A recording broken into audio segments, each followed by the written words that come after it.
Hello students, कैसे हैं आप सब। आज हम शुरू करते हैं सीबीएसई क्लास 10th का ज्योग्राफी में चैप्टर सेकंड एग्रीकल्चर। जो यूपी बोर्ड से होंगे उनके लिए ये चैप्टर फोर्थ होगा। जो चैप्टर सेकंड और थर्ड है वो सीबीएसई में प्रोजेक्ट वर्क है और उससे बोर्ड एग्जाम में क्वेश्चन नहीं आते हैं। तो प्रैक्टिकली देखा जाए तो ये चैप्टर हमारा सेकंड होगा जिससे हमारा बोर्ड में क्वेश्चन आएंगे एग्रीकल्चर।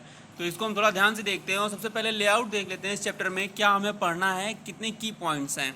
सबसे पहले हमें पढ़ना है एग्रीकल्चर की डिफिनीशन, एग्रीकल्चर क्या होता है, और उसके बाद हमें देखना है टाइप्स ऑफ फार्मिंग कि फार्मिंग हमारी कितनी तरह की होती है, जिसमें हमें 3 टाइप्स पढ़ने हैं बेटा। पहला है प्रिमिटिव सब्सटेंस फार्मिंग, जिसमें हम लोग जूमिंग और स्लैश एंड बर्न कल्टीवेशन देखेंगे।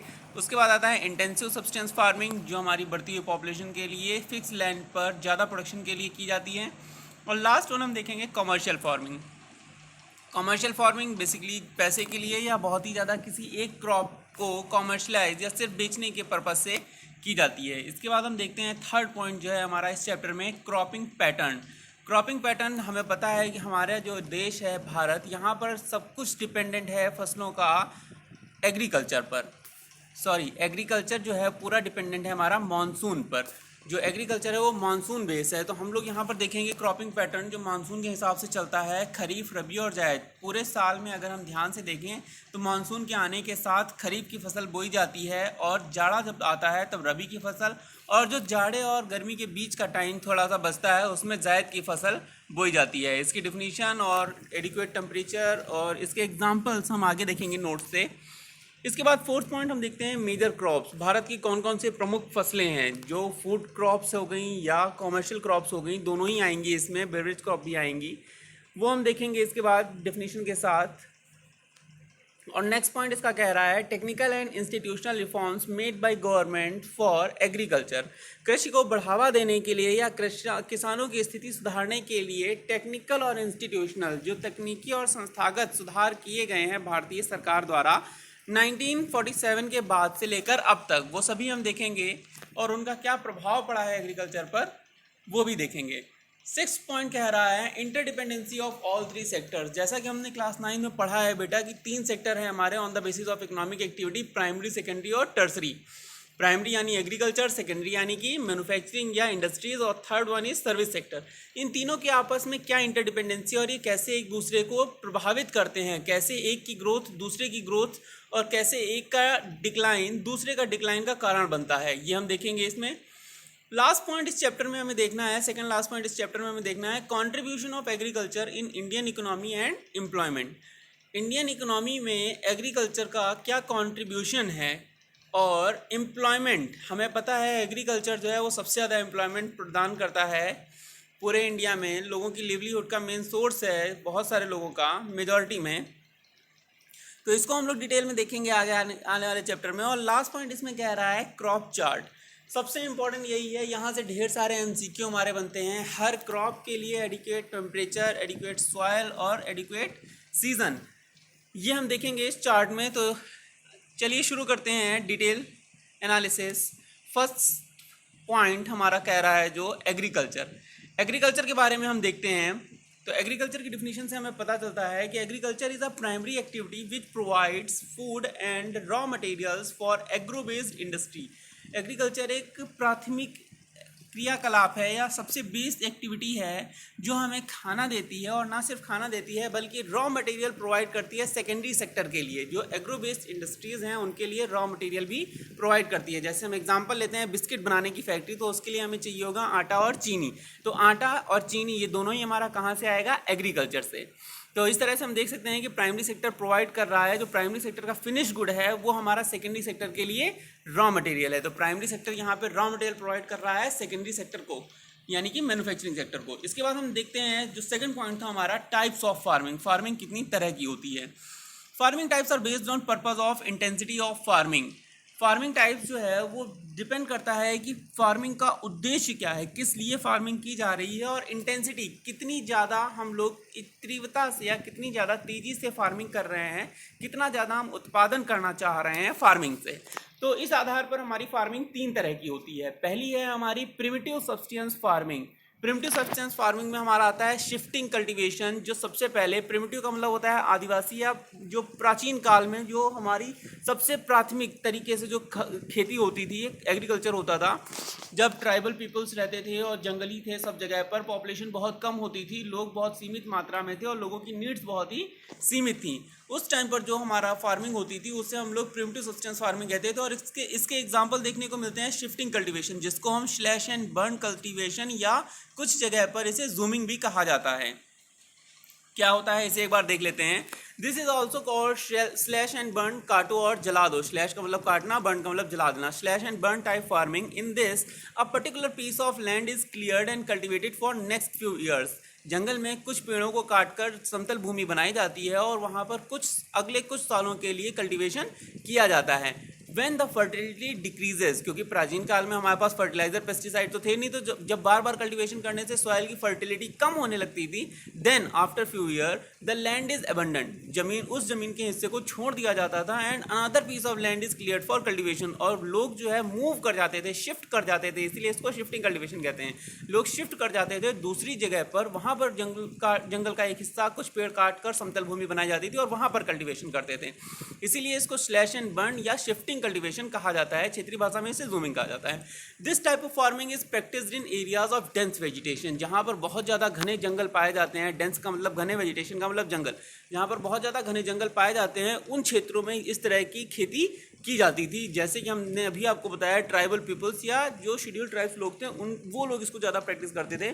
मोस्टली इन मिजोरम स्टेट्स हैं हमारे इंडिया के, मिजोरम, नागालैंड, छत्तीसगढ़, एमपी, सेंट्रल में एटसेट्रा, बाय प्रिमिटिव कम्युनिटीज, जो हमारे आदिवासी जनजाति समूह थे उनके द्वारा। नेक्स्ट हम देखते हैं इंटेंसिव सब्सटेंस फार्मिंग।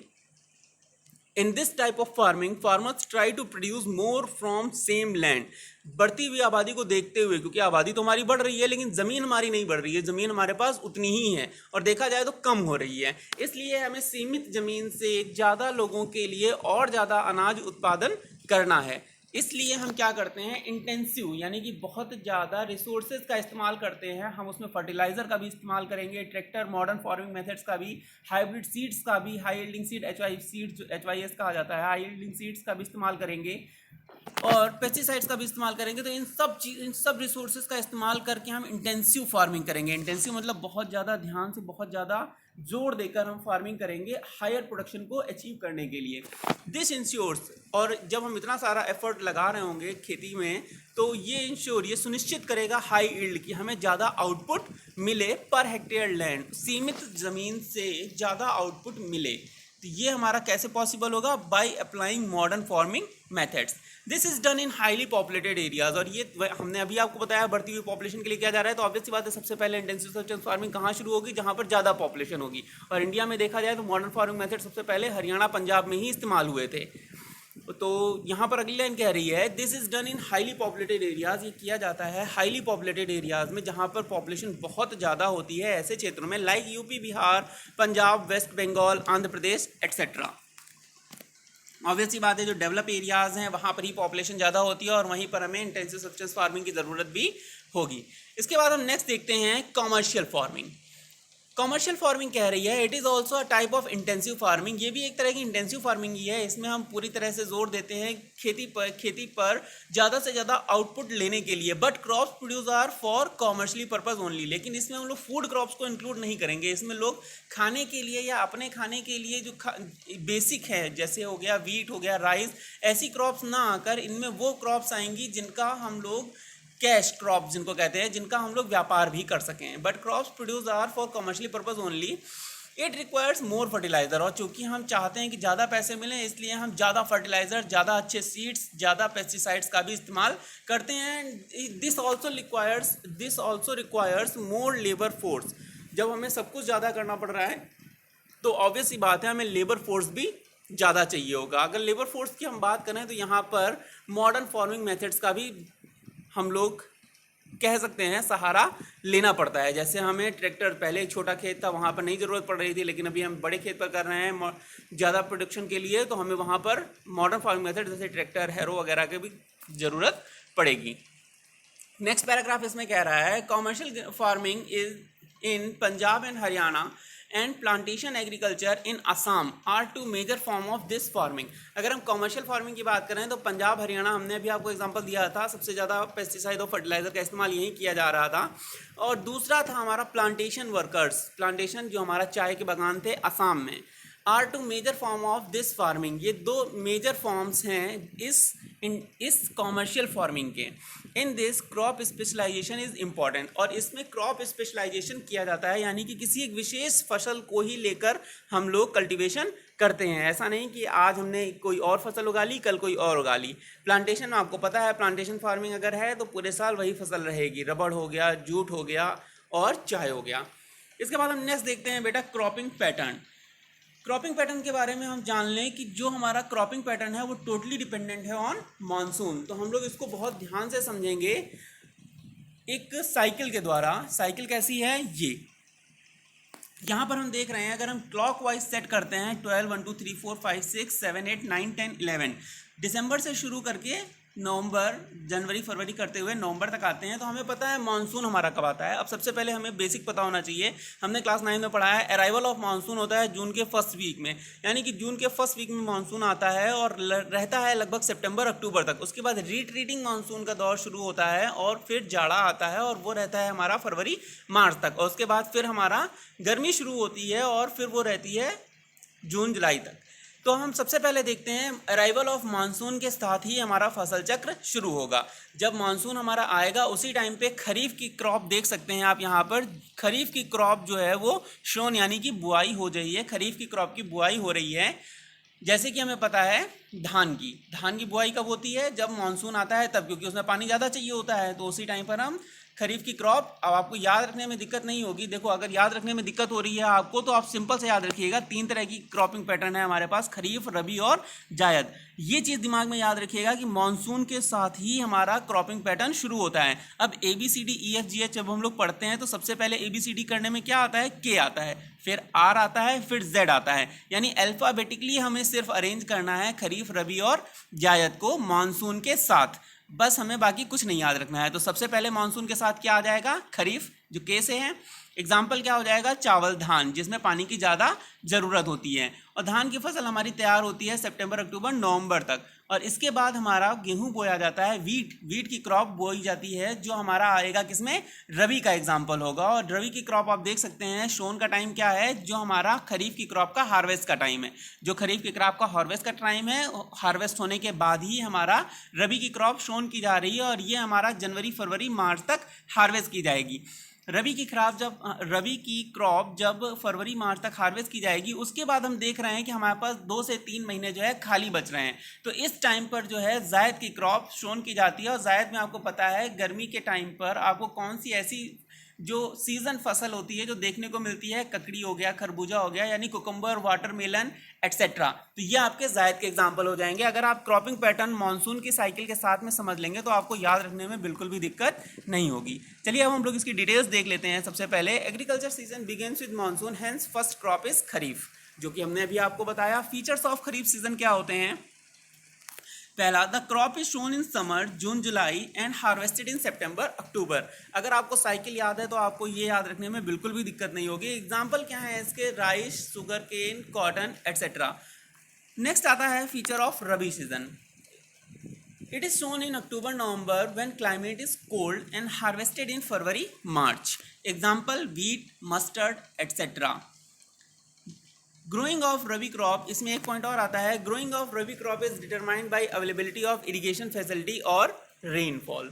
रबी क्रॉप की जो बुआई है या इसका बढ़ना जो है वो डिटरमाइन या तय सुनिश्चित किया जाता है अवेलेबिलिटी ऑफ इरिगेशन की, सिंचाई की व्यवस्था कैसी है उस पर भी निर्भर करता है, या रेनफॉल। भारत में हमें पता है सिंचाई का जो मुख्य स्रोत है वो रेनफॉल है, और उसके बाद कैनॉल वाटर सिस्टम या अंडरग्राउंड वाटर आता है। तो सबसे ज़्यादा हम लोग डिपेंडेंट रहते हैं रेनफॉल पे, मानसून पे। तो यहाँ पर रबी की क्रॉप का जो ग्रोथ है वो डिपेंड रहता है किस पर, इरिगेशन फैसिलिटी या रेनफॉल पर, और उसी से हम डिसाइड करते हैं कि ये कब हार्वेस्ट की जाएगी। ये साइकिल आपको याद रहेगी। और लास्ट पॉइंट हम देख लेते हैं जायद season. It is a short cropping season in summer.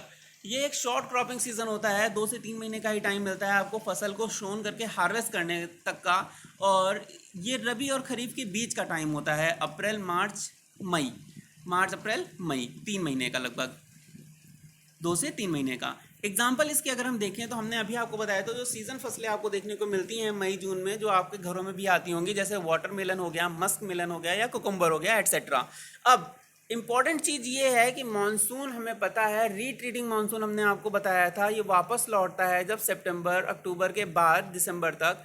तो ये लौटते टाइम वापस बारिश करता है तमिलनाडु में, ये वापस बारिश करता है कहाँ पर, तमिलनाडु में, जिसकी वजह से वहाँ पर पानी बहुत ज़्यादा रहता है। जो ईस्टर्न कोस्ट है इंडिया का, तमिलनाडु हो गया, उड़ीसा हो गया, यहाँ पर पानी बहुत ज़्यादा रहता है, जिसकी वजह से तमिलनाडु में 2 बार पैडी की फसल यानी कि राइस की क्रॉप कल्टीवेट की जाती है। अगर पानी की अवेलेबिलिटी रहती है, यानी कि अगर the area having proper irrigation, then it will also grow rice, maize और शुगर केन। तो ये चीज़ एक्सेप्शन में आती है, लेकिन फिर भी आपको मेंशन करना है कि तमिलनाडु में राइस की क्रॉप 2 बार होती है। तो ये आपका जायद सीज़न भी हो गया है। इसके बाद जो चीज़ें बच रही हैं, जो पॉइंट्स बच रहे हैं, वो बेटा हम अगले वीडियो में देखेंगे। तैयारी करते रहिए, पढ़ाई करते रहिए। Thank you.